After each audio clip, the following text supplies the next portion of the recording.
Hello everyone, good morning to all of you.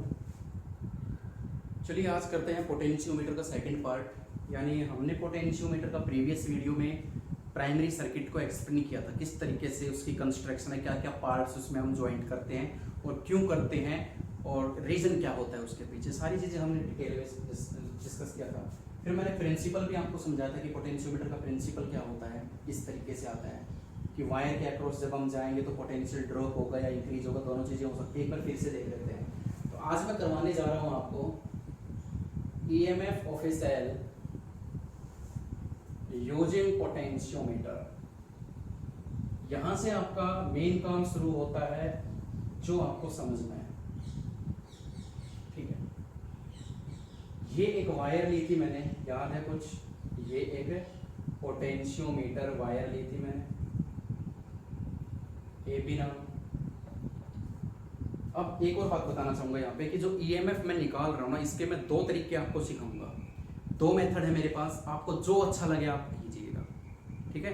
आपको जो बेहतर लगे, मैंने दोनों ही तरीके नोट्स में डाले हुए हैं, कोई गलत नहीं करेगा बच्चों। कोई भी मेथड आपको जो जिसमें आप कंफर्टेबल फील करो ना, आप वो वाला तरीका है यूज कीजिए, कोई बड़ी बात नहीं है इसमें। तो देखिए, नोट इश्यू, ये एक वायर लिया हमने ए बी नाम का। यहाँ हमने एक बैटरी लगाई थी जिसका ईएमएफ ईएस माना था मैंने।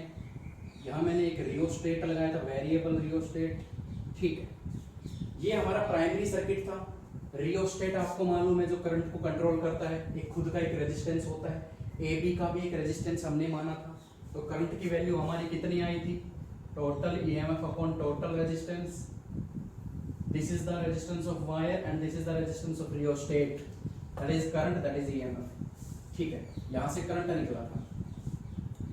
अब इसको ध्यान से देखिएगा, मैं पहले डीपली स्टडी जो मैं करवाऊंगा इसकी, वो वाला मेथड करवाता हूँ जो आपको समझ में आएगा। देखिए, यहाँ मैंने एक सेल लगाई है, ये उसका इंटरनल रेजिस्टेंस हो जाएगा। ये गैल्वेनोमीटर सीरीज में कनेक्ट कर दिया और ये जोड़ दी। क्लियर है? क्लियर हुई ये बात? अब सोचो जरा, यहां से यहां तक की जो लंबाई आई, मैंने क्या बताया था कि जॉकी को मैं मूव करवाऊंगा, करवाता गया। जैसे ही मैं यहां पे पहुंचा, गैल्वेनोमीटर की निडल 0 पे आ गई, यानी वो बैलेंसिंग कंडीशन है। तो जहां भी हमें बैलेंसिंग लेंथ पॉइंट मिला, उसकी लेंथ कितनी आई, x। चलिए, ये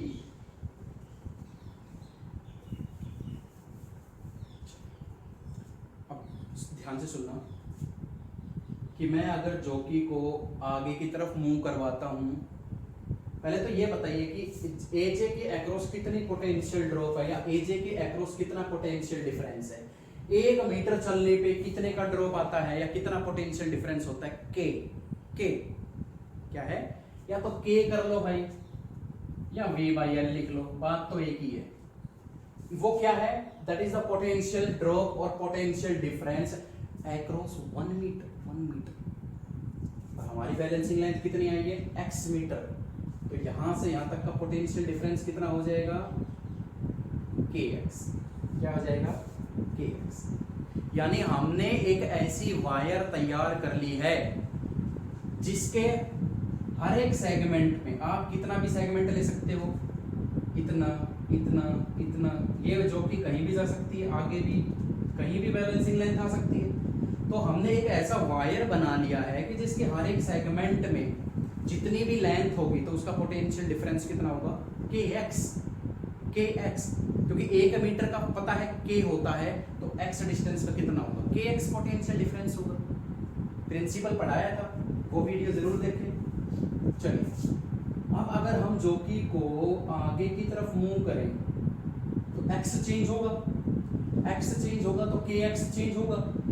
और जॉकी को अगर मैं लेफ्ट की तरफ मूव करवाऊं तो भी kx चेंज होगा। समझ में आ रही बात? अगर मैं जॉकी को राइट या लेफ्ट दोनों तरफ मूव करवा सकता हूं तो kx चेंज हो रहा है मेरा, ठीक है। तो मतलब क्या है, अब जो मैं बात बता रहा हूँ सबसे इंपॉर्टेंट है, वही समझनी है आपको। तो मैं कह सकता हूँ कि जो kx है वो एक वेरिएबल बैटरी की तरह काम कर रही है। हम ऐसा एज्यूम कर सकते हैं कि AJ सेगमेंट के बीच में एक ऐसी बैटरी की तरह काम कर रहा है ये kx, तो चेंज होता जा रहा है।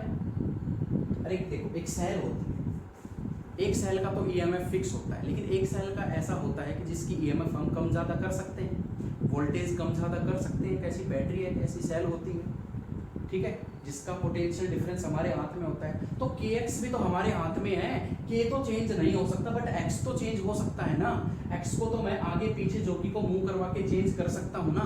तो एज्यूम कीजिए, थोड़ा सा फील कीजिए, डायग्राम सा बनाइए माइंड में कि AJ के बीच में एक ऐसी बैटरी है, ऐसी सेल है जिसका पोटेंशियल कितना है, kx है, और वेरिएबल kx है जो चेंज होता जा रहा है, जो चेंज हो सकता है। तो मैं इस सेकेंडरी सर्किट, ये सेकेंडरी सर्किट के नाम से जाना जाता है, इसी को मैं अलग से समझा देता हूँ आपको। मान लीजिए ये A है और ये J है, ये J पॉइंट, और ये एक सेल थी जिसका EMF E, ये इंटरनल रेजिस्टेंस R, ये गैल्वेनोमीटर G, और ये हो गया हमारा यहाँ जो भी करंट, ठीक है। एक और बात बताना चाहूंगा, इसमें आप जरूरी नहीं है कि स्मॉल r लगाओ, क्योंकि इतना कुछ काम है नहीं इसका। आप ये जो स्मॉल r होता है, आपको मालूम है स्मॉल r क्या होता है, इंटरनल रेजिस्टेंस होता है जो कि सेल के अंदर ही होता है। तो इसको यहाँ पे शो करने की जरूरत नहीं है, इसका कोई यूज नहीं है, पजल करने के लिए ही काम करेगा। तो इसको हटा ही दो ना, जो पजल करे उसको हटा दो काम। अब सिंपल सा हो गया हमारा, ये सेकेंडरी सर्किट है, मैंने इसको तोड़ के अलग से सिखा रहा हूँ, मैं अलग से बना दिया मैंने। अब इस पे ध्यान दीजिए, यहाँ पे एक सेल लगा दी, वेरिएबल सेल जिसका पोटेंशियल कितना है, kx। समझ में आ रहा है? चलो एक बार फिर से देख लेते हैं। अरे AJ, A और J बैलेंसिंग लेंथ थी, तो मान लीजिए J यहाँ भी आ सकता है, यहाँ भी हो सकता है, J अंदर भी आ सकता है, कहीं भी हो सकता है J। तो उसके अकॉर्डिंग x भी चेंज होगा, x चेंज होगा तो पूरा वेरिएबल चेंज होगा। मतलब kx तो हमारे हाथ में है ना चेंज करना, कम ज्यादा। तो मतलब इस तरीके से एज्यूम कर सकते हैं कि AJ लेंथ के अक्रॉस एक ऐसी सेल है जिसका पोटेंशियल kx है और वेरिएबल है, मतलब इसको मैं चेंज कर सकता हूँ, कर रहे हैं। ये जस्ट समझाने के लिए बनाया है मैंने, इसका थ्योरी लिखने एग्जाम पॉइंट ऑफ व्यू से कोई महत्व नहीं है, कोई लिंक नहीं है। समझाने के लिए ये मैंने एक सेल मानी है, इससे बहुत जल्दी और बहुत अच्छे तरीके से आपको पोटेंशियल मीटर समझ में आ जाएगा। पोटेंशियल मीटर देखिए, अब यहाँ पे किरचॉफ्स लॉ अप्लाई करते हैं। मान लीजिए मैंने ये लेंथ ले ली, ये मैंने डायरेक्शन ले ली अपनी, तो चलो करते हैं भाई।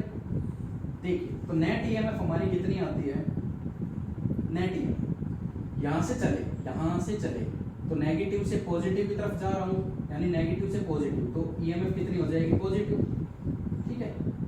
और फिर ऐसे जाके ऐसे पॉजिटिव से नेगेटिव की तरफ जा रहा हूँ, तो kx कितना हो जाएगा, नेगेटिव। तो नेट EMF कितनी आई, E माइनस के एक्स, किरचॉफ्स लॉ लगा दिया। अब मैं इसमें 3 ऐसे स्पेशल केस लगा रहा हूँ जिससे आपको सब कुछ क्लियर हो जाएगा। पहला केस मेरा ये है कि व्हेन जोकी इज एट ए, जब मैं जोकी को उठा के ए पर रख दूं तो क्या होगा, देखिए ये ए पॉइंट है, ये सेल, ये गैल्वेनोमीटर, ये जोकी उठा के अगर मैं यही रख दूं तो बच्चों एक्स तो खत्म हो गया ना। अरे एक्स ये है, अगर मैं जोकी को ही उठा के यहाँ रख दूंगा तो एक्स खत्म हो जाएगा, एक्स खत्म हो जाएगा तो के एक्स खत्म हो जाएगा, के एक्स खत्म हो जाएगा तो नेट EMF कितनी आएगी, नेट EMF कितनी आएगी, ई के बराबर आ जाएगी, यानी जो नेट EMF आएगी वो ई के ही बराबर आएगी, कोई ड्रॉप नहीं होगा। दूसरा, व्हेन जोकी मूव टुवर्ड बी, अब मैं इस जोकी को उठा के, पहले तो इस जोकी को उठा के मैंने ए पे रख दिया, गैल्वेनोमीटर ने कुछ डिफ्लेक्शन शो किया, मान लीजिए इस तरफ गैल्वेनोमीटर ने डिफ्लेक्शन शो किया। अब मैं इस जोकी को उठा के इस तरफ ला रहा हूँ, तो जोकी में गैल्वेनोमीटर में हमें देखने को क्या मिलेगा, ये थोड़ा सा ऐसे था, धीरे धीरे ऊपर की तरफ आना स्टार्ट हो गया जैसे ही मैं बी की तरफ जा रहा हूँ। तो सोचो, जैसे ही मैं बी की तरफ मूव करूंगा, ध्यान से सुनना, जैसे ही जॉकी को मैं बी की तरफ मूव करूंगा तो एक्स मेरा बढ़ता जाएगा, एक्स मेरा बढ़ता जाएगा, जाएगा जाएगा जाएगा जाएगा, के एक्स भी इंक्रीज होता चला जाएगा, के एक्स भी इंक्रीज होता चला जाएगा। तो गैल्वेनोमीटर की निडल क्या होगी, टुवर्ड राइट साइड मूव करना स्टार्ट कर देगी। ठीक है, मैं यहाँ पे लिख देता हूँ, एक्स इंक्रीज होगा, के एक्स इंक्रीज होगा, तो नेट ईएमएफ क्या होगा, सोचो जरा, सोचिए जरा, सोचो जरा, ये जो है ना ये सेल, इस सेल का ईएमएफ फिक्स है, इसको मैं चेंज नहीं कर सकता। मान लीजिए 10 वोल्ट है, ये 10 है, ये 10 वोल्ट है और ये के एक्स है, और जब मैं जॉकी को राइट साइड मूव करवा रहा हूँ तो के एक्स इंक्रीज होता जा रहा है, के एक्स इंक्रीज होता जा रहा है। पहले ये 0 था, फिर ये 1 हुआ, 2 3 4 5, तो नेट ईएमएफ तो कम होता जा रहा है ना। पहले मान लीजिए 2 हुआ तो नेट ईएमएफ 8 आया, फिर ये 4 हो गया तो नेट ईएमएफ और कम हो गया, फिर ये 5 हो गया, फिर नेट ईएमएफ और कम हो गया।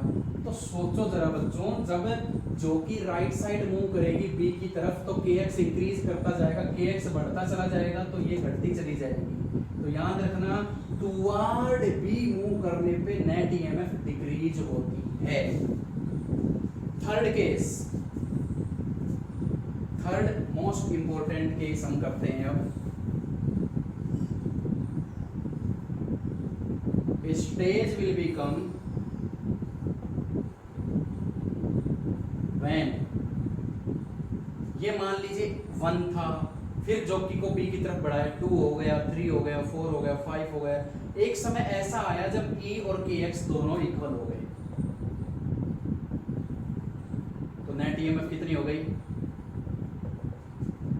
आप समझ नहीं पा रहे हैं मेरे हिसाब से।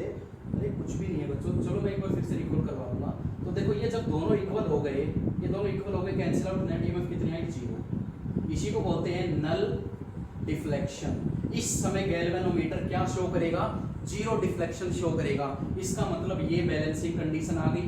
यानी जब जब न्यूमेरिकल में, यानी जब जब न्यूमेरिकल में या आगे की तरफ हम जो भी एप्लीकेशन इसकी करेंगे, नो डिफ्लेक्शन, नल पॉइंट के ऊपर ये काम करता है। हमेशा गैल्वेनोमीटर बैलेंसिंग कंडीशन पे काम करेगा। तो क्या होगा कि जब भी गैल्वेनोमीटर कोई डिफ्लेक्शन शो नहीं करेगा तो उस समय हम कौन सी कंडीशन लगाएंगे, E is equal to K X, E is equal to K X. मतलब क्या है, मतलब ये है कि इस सेल की जितनी ईएमएफ है ना, इस सेल की जितनी ईएमएफ है, जितनी पोटेंशियल है इस सेल की, उतनी ही पोटेंशियल के एक्स की है। यानी यहाँ के एक्स पोटेंशियल जो है वो किस किस के बीच में, ए और जे के बीच में।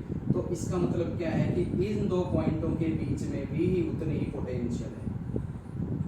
चलो वो तो मैं अभी एप्लीकेशन करवाऊंगा तब क्लियर हो जाएगा आपको, अभी पजल होने की बिल्कुल जरूरत नहीं है। एक बार फिर से रिकॉल करते हैं, देखते हैं। ये सर्किट मैं कल करवा चुका था, इसका कोई लेना देना नहीं है, इसको सेकेंडरी सर्किट मैंने बनाया। क्या बनाया, एक सेल बनाई, गैल्वेनोमीटर सीरीज में ज्वाइंट किया, एक जॉकी। गैल्वेनोमीटर जॉकी के बारे में मैं एक्सप्लेन करवा चुका था। गैल्वेनोमीटर एक ऐसा डिवाइस होता है जो कि डिफ्लेक्शन शो करता है to find out the detection यानी प्रेजेंस ऑफ करंट। ठीक है, नापता नहीं है, मेजर नहीं करेगा, मेजर करेगा एमीमीटर, डिटेक्ट कौन करेगा, गैल्वेनोमीटर। और जो कि एक ऐसा डिवाइस होता है, एक ऐसा इंस्ट्रूमेंट होता है, नॉट ए डिवाइस, एक ऐसा इंस्ट्रूमेंट होता है जो कि नल डिफ्लेक्शन फाइंड आउट करता है, जो कि बैलेंसिंग लेंथ फाइंड आउट करके देगा। तो कुछ भी नहीं किया बच्चों मैंने तो सिर्फ इतना बताया था कि यार मैं जे को आगे पीछे कर सकता हूँ, जिसके अकॉर्डिंग के एक्स चेंज हो सकता है, यानी के एक्स हमारे हाथ में है। तो मैंने इस पूरे को मैंने एक बैटरी मान लिया था, इस तरीके की एक वेरिएबल बैटरी जिसका पोटेंशियल कितना है, के एक्स मान सकता हूँ। नीचे जो कि किरचॉफ लॉ लगाया तो रिजल्ट ये आया हमारा। अब इस रिजल्ट के बाद जो स्पेशल केस है वो है समझने के। सबसे पहले क्या किया कि जॉकी को उठा के ए पे रख दिया, ए पे जैसे ही रखा के खत्म, के एक्स खत्म, दोनों के एक्स खत्म हो गए तो नेट ईएमएफ डिफ्लेक्शन आएगी लेफ्ट साइड गैल्वेनोमीटर। फिर हमने दूसरा देखा कि जैसे ही मैं ए से बी की तरफ जॉकी को मूव करवाना स्टार्ट करूंगा, के एक्स इंक्रीज होता चला जाएगा। ई फिक्स है, ई फिक्स है 10 वोल्ट या 20 वोल्ट या 30 वोल्ट या 40 वोल्ट, ई फिक्स है। लेकिन के एक्स 0 था पहले, जब जॉकी ए पे रखी हुई थी के एक्स 0 था। लेकिन जैसे ही मैं ए से बी की तरफ मूव करवाऊंगा, के एक्स धीरे धीरे इंक्रीज होता जाएगा, होता जाएगा, होता जाएगा। एक समय ऐसा आएगा कि दोनों इक्वल हो जाएंगे। जैसे दोनों इक्वल हो जाएंगे गैल्वेनोमीटर जीरो डिफ्लेक्शन शो कर देगा। That is the balancing condition. एक तो ये तरीका है। तो ईएमएफ का फॉर्मूला क्या बन गया? E = kx, जो हम फाइंड आउट कर रहे थे EMF of a cell using potentiometer. तो ईएमएफ का फॉर्मूला क्या बनेगा? E = kx, क्योंकि पोटेंशियोमीटर नल पॉइंट के ऊपर काम करता है और नल डिफ्लेक्शन कंडीशन कहाँ पर आई है? जब नेट ईएमएफ जीरो आई है। E = kx, that is the. ये तो था हमारा पहला मेथड। अब मैं दूसरा और शॉर्टकट मेथड बता देता हूँ इसका, जो कि न्यूमेरिकल्स में बड़ा काम आएगा।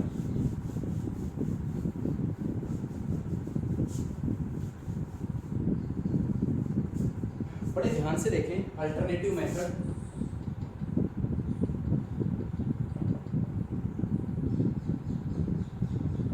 इसका अल्टरनेटिव मेथड देखते हैं। देखो ये तो वायर थी, ये एक सेल लगाया, गैल्वेनोमीटर था।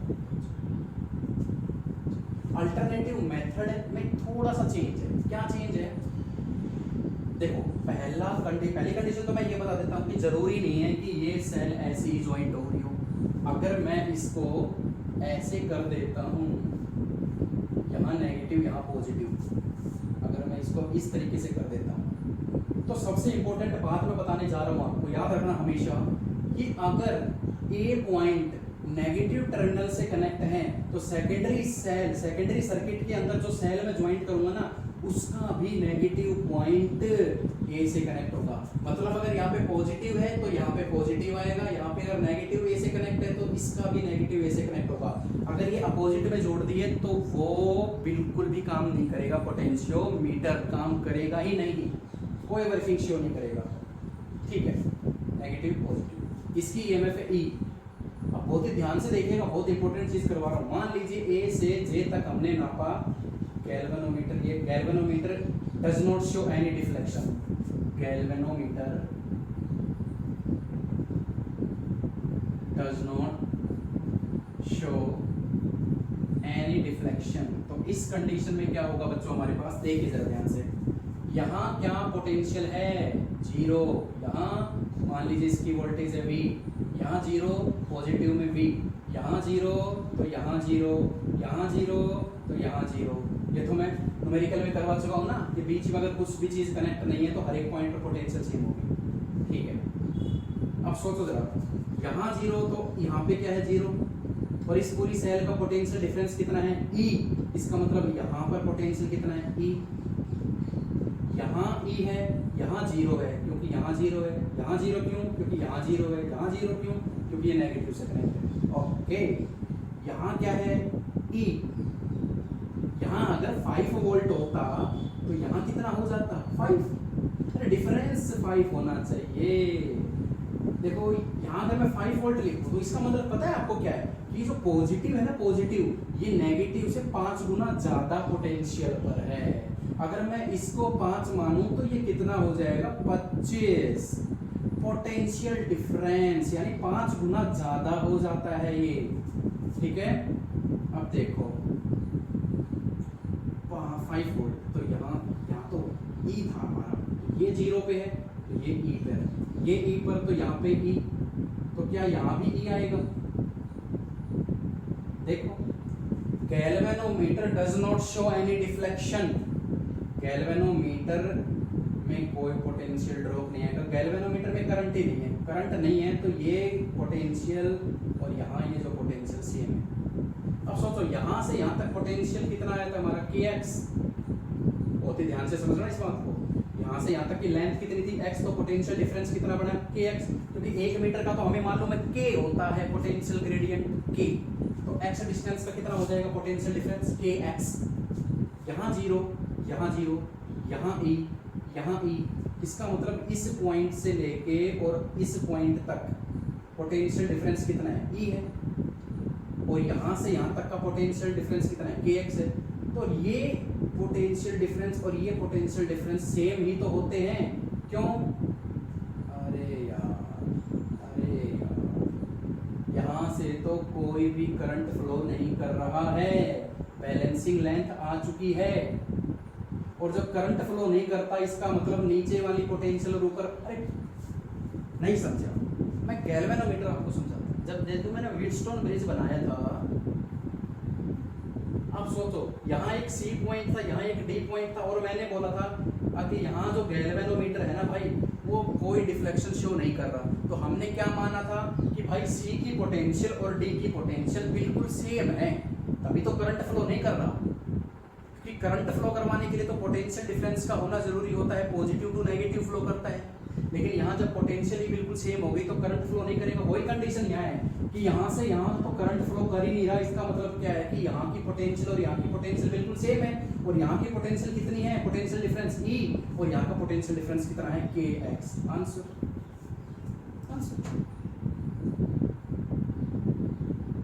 समझे।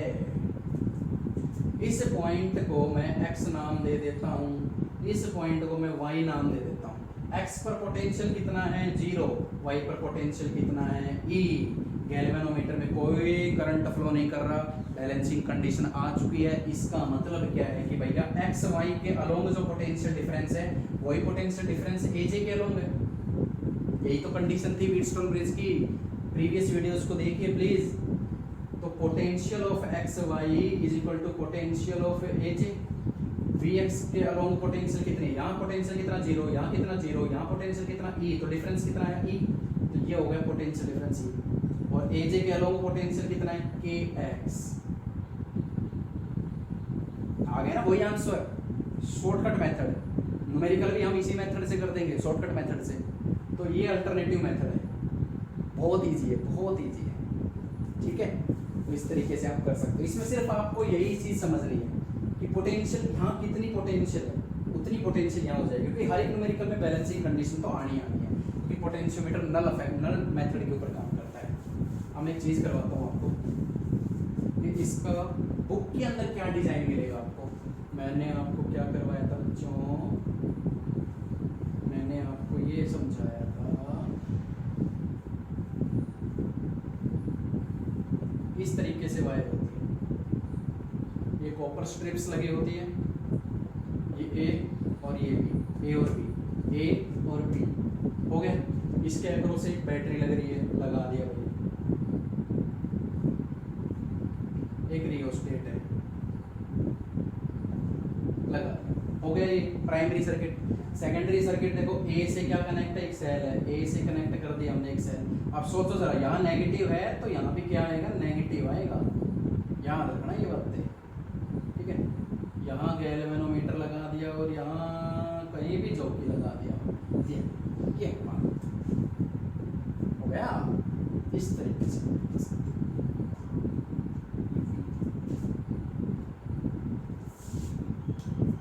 बुक के अंदर आपको इस तरीके से मिल सकता है। अलग अलग बुकों में अलग अलग तरीके के डायग्राम बना सकते हैं, तो डायग्राम पजल मत होना, डायग्राम का जो मेन काम के जो इंस्ट्रूमेंट है वो आप यूज कीजिए। ठीक है, ये दूसरा मेथड था ईएमएफ सोल्व करने का। भाई आपकी मर्जी, आपकी मर्जी।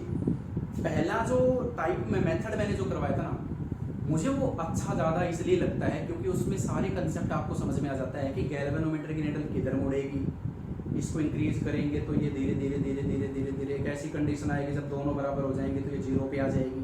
वो इसलिए मुझे अच्छा लगता है समझाने में। और शॉर्टकट अगर समझना है तो ये मेथड अपना डायरेक्ट है, इसको सॉल्व कीजिए। तो आज के लिए इतना ही। आई होप क्लियर हो गया होगा पोटेंशियोमीटर के दूसरा पार्ट। तीसरे पार्ट हम लेके आएंगे आपको compare the EMF of 2 primary cell using potentiometer.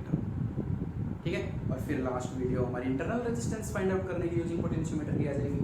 तो 4 पार्ट है इसके, हर एक पार्ट को ध्यान से सुनिए मेरी वीडियोस को और समझिए उसको। कोई प्रॉब्लम है तो पूछिए, अगर दोबारा समझ में नहीं आता, 3 बार समझ में नहीं आता, कितनी बार भी समझ में नहीं आता तो प्लीज़ मुझे बताइए, फिर से इसके ऊपर काम करें। आज के लिए इतना ही। खुश रहिए, पढ़ते रहिए।